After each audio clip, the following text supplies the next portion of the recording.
Well, good morning, everyone. Thank you all for being here. It's always great to be where everything's bigger here in Texas. My team, as I was flying out this morning, reminded me that it is not its own country, so this is a domestic trip. I know you all may think differently. I get it. Thank you too, Jim, for that very generous introduction. I appreciate it. It's wonderful to be here at the Baker Institute. You were so kind. When I was nominated to be Secretary of State, I was CI Director. One of the very first phone calls I made was to Secretary Baker and said, hey, would you come? He flew out, spent a handful of hours with me out in Langley. And that time has certainly been much to my benefit, as I'm a better Secretary of State because of the wisdom that you imparted to me that day. You asked me to. You said, here's the deal. You got to come to the Baker Institute. And I'm now upholding my end of the quid pro quo, you know? Yeah. You got to have fun along the way. Look, the State Department's had a 26-year partnership with your Center for Energy Studies and many other fruitful ties, and we thank you for that. I want to thank you personally for that invitation to be here today. There are lots of great stories about Secretary Baker, and great stories about you too, Susan. A lovely couple that served America so graciously for so many years. Yeah.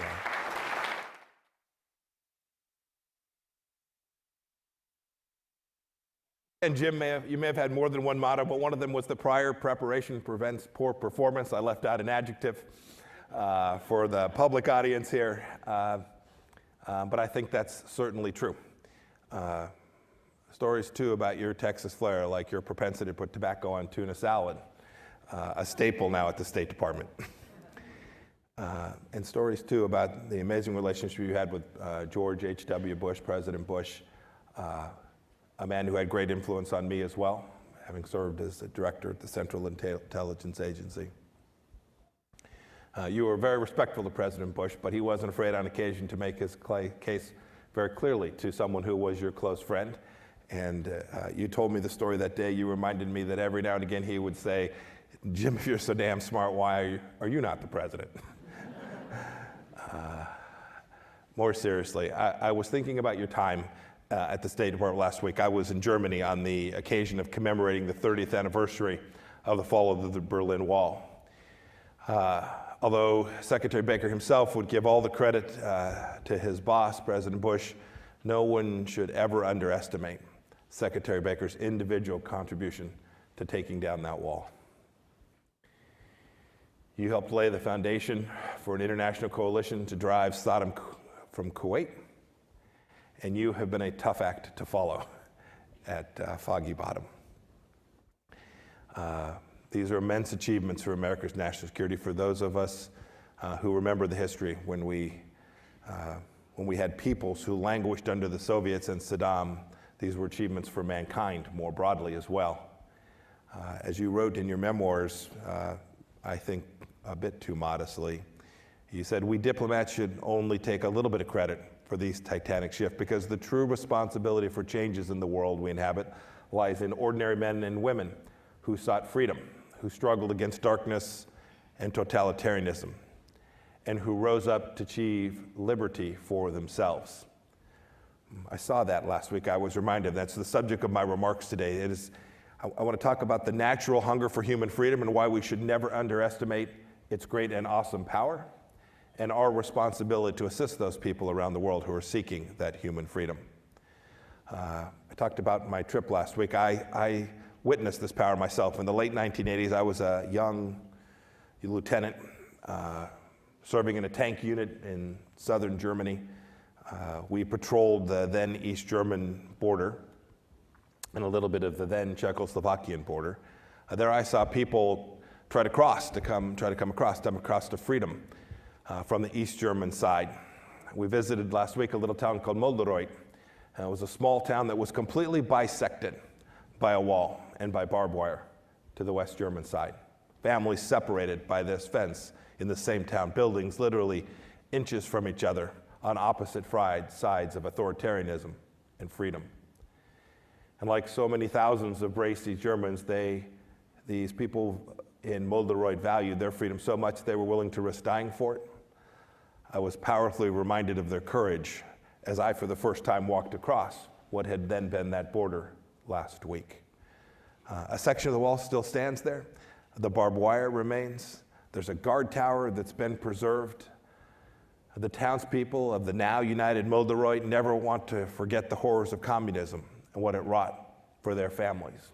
And we should never forget that either, and we should never forget the good works, the force for good that America was in that important achievement. And we should appreciate what freedom has achieved, at the same time remembering the past. We take for granted, my son now is 29 years old, so just after this monumental achievement. Sometimes I think people take for granted what happened, but those who lived it and worked it know that German reunification wasn't always easy. Life in Molderoid today is undoubtedly better than it was behind the Iron Curtain. The work that we did, we saw it again when we traveled to Leipzig. We visited the site, a place called St. Nicholas Church, the site of the very first protest against the former so-called German Democratic Republic, something that Secretary Baker did on the 25th anniversary of the fall of that wall. East Germans began to gather in that church in the 1980s. They went there on Monday nights to pray for peace. I had a chance to meet some of the former protesters who had participated in the peaceful revolution. They said each time they went, they didn't know what would happen when they stepped out, when they exited that church. They knew that they were being followed, but they watched. They watched the protests swell and swell. There was one gentleman who remarked to me that when the crowd numbered around what he estimated would have been 70,000 people, he thought, what will the Stasi do? Can it be the case that they will shoot all of us? And he, saying that he did not know, said, I went to the streets. He was young. He would have been in his early 20s at the time. They all found safety in those numbers, strengthened their faith, and safe haven in that church.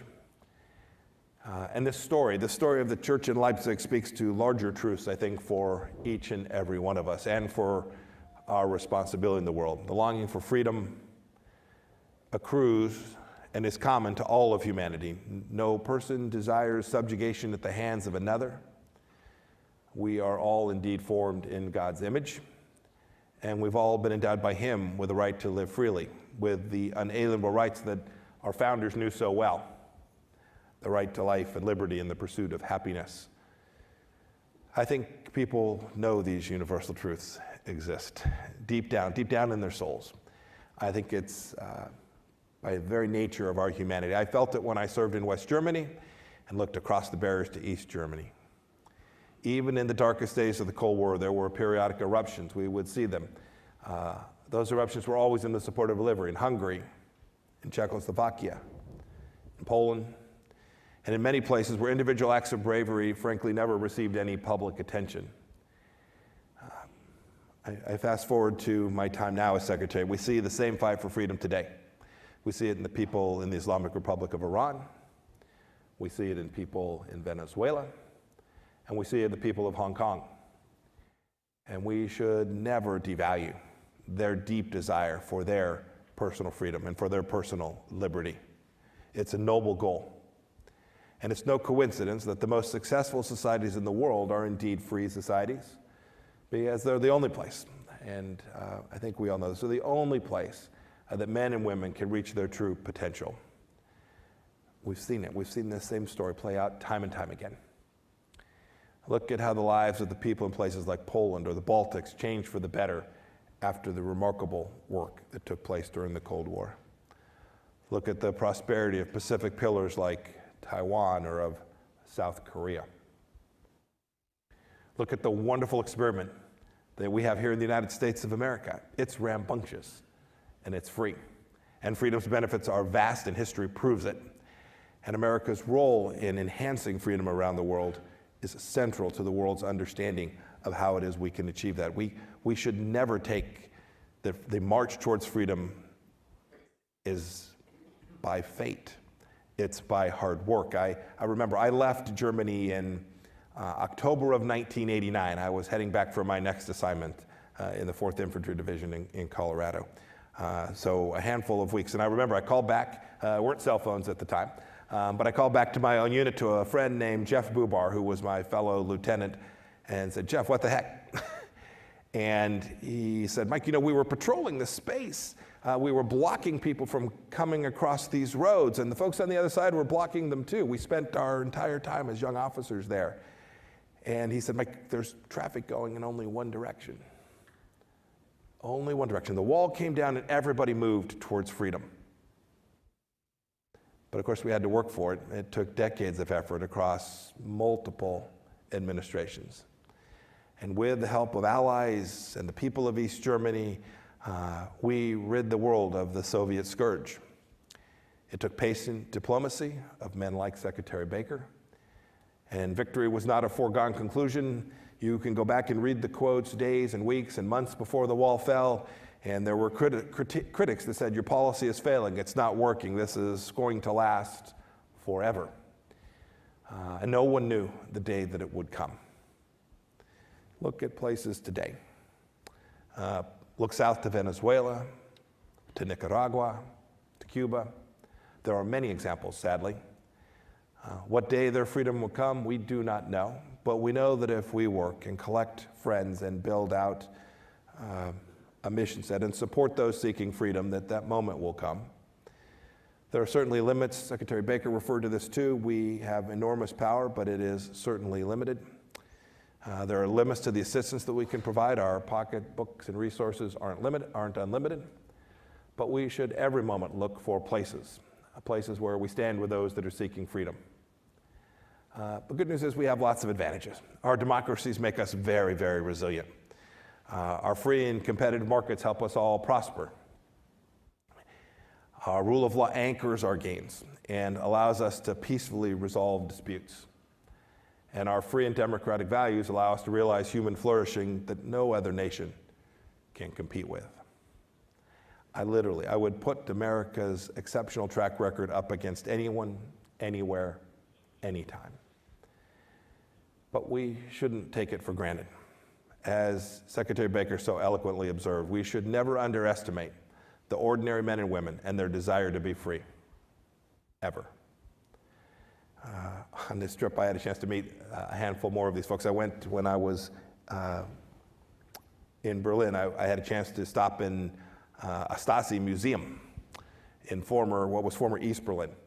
Several former prisoners were there to serve as guides to tell us the stories, the history of what had taken place in that particular space. It was unmitigated evil. Prisoners never knew what was coming. Indeed, the guards used to wear slippers, so the prisoners could not hear them coming down the hall. And yet the human spirit survived. One of those who survived, a man, told me that he was placed in total isolation, but that a few times a week the guards would let him outside, not completely, but in a cage.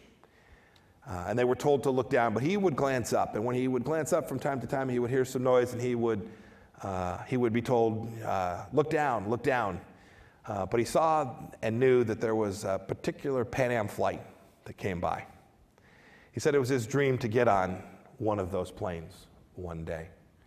What remarkable courage. And we should all be proud of what he did and what those seeking freedom did and what the world did and what America did to allow him to have that opportunity. Never underestimate the courage of that man or those who seek freedom. And never stop working for their triumph wherever we can. America is a force for good. We are imperfect. We get it wrong from time to time. But wherever we go, I have leaders from all across the world who want to see the American Secretary of State. Not Mike, but the American Secretary of State, because they know that we will be a force for good in their country, in their region, in their part of the world, and that we will act for freedom and for what is good for the world. I hope God blesses this institute with its continued success, and may God bless our great country as well. And I look forward to taking a handful of questions about almost anything.